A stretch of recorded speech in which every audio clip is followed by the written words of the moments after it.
আসসালামু আলাইকুম বন্ধুরা, এই ভিডিওতে আমরা একটি পাহাড়ের দৃশ্য আঁকবো। পাহাড়ের দৃশ্য আঁকা অনেক সহজ। ছোট্ট একটি আর্ট পেপার নিয়ে দেখুন, এখান থেকে এইভাবে একটা পাহাড় আঁকলাম। এই তো একটা পাহাড় হলো।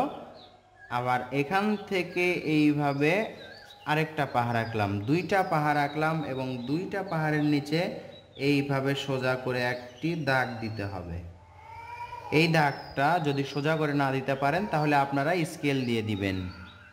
আপনারা যদি চান তাহলে এই পাহাড় থেকে ঝর্ণাও নেমে দিতে পারেন, এজন্য এটুকু মিশে নিতে হবে এবং নিচে এটুকু মিশে নিতে হবে। দেখুন এই রকম।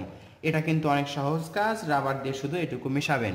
এরপর দেখুন এখান থেকে এইভাবে এটা একটু ভাঁজ করে দিবেন, হালকা ভাঁজ করে দিবেন। আবার এখান থেকে এইভাবে নিচের দিকে একটা দাগ আসবে একটু বাঁকা করে, আবার এখান থেকে আরেকটা দাগ আসবে। এর মাঝে আমরা একটু দাগ দিব যে পানি, ঝর্ণার পানি পড়ছে, এটা একটু বোঝাবো। এরকম করে দুইটা করে দাগ দিব, তাহলে বোঝা যাবে যে এগুলো পানি পড়ছে।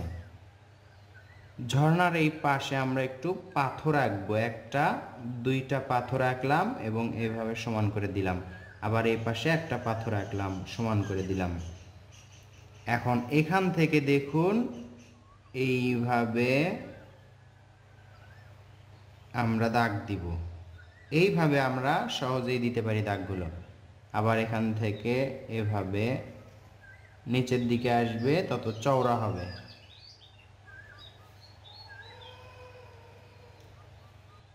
এখন আমাদের কয়েকটা দাগ ডাবল করতে হবে। এখান থেকে ওপর দিকে আস্তে আস্তে শুরু হয়ে লেগে যাবে।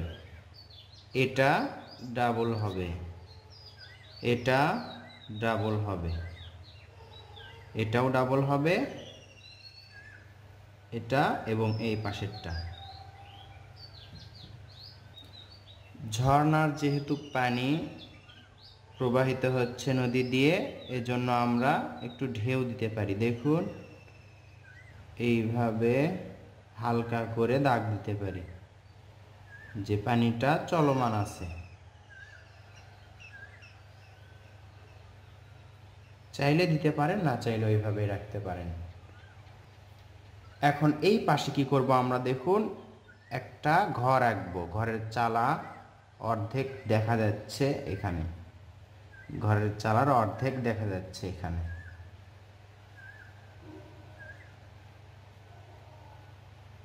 আঁকলাম, এখানে দরজা আঁকলাম, আর এই পাশে জানালা আঁকলাম। এবার এই পাশে আমরা একটা গাছ আঁকবো। এখান থেকে দুইটা দাগ উপর দিকে তুলে দিয়ে এভাবে ভি আঁকলাম। এবার ঘুরে ঘুরে উপর দিকে যাব। এই যে দাগ দেখতে পাচ্ছেন, দাগের সাথে লেগে দিলাম আমরা।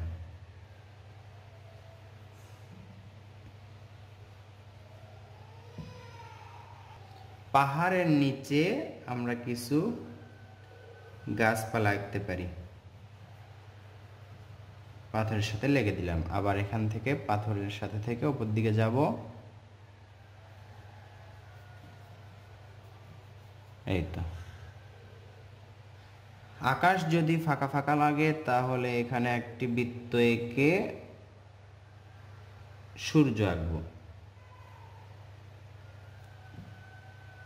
সূর্যটা এভাবেই থাকবে। এখানে একটা পাখি আঁকলাম, উড়ন্ত পাখি, এখানে আরেকটা, তিনটা পাখি আঁকলাম এবং এখানে একটা, এখানে একটা।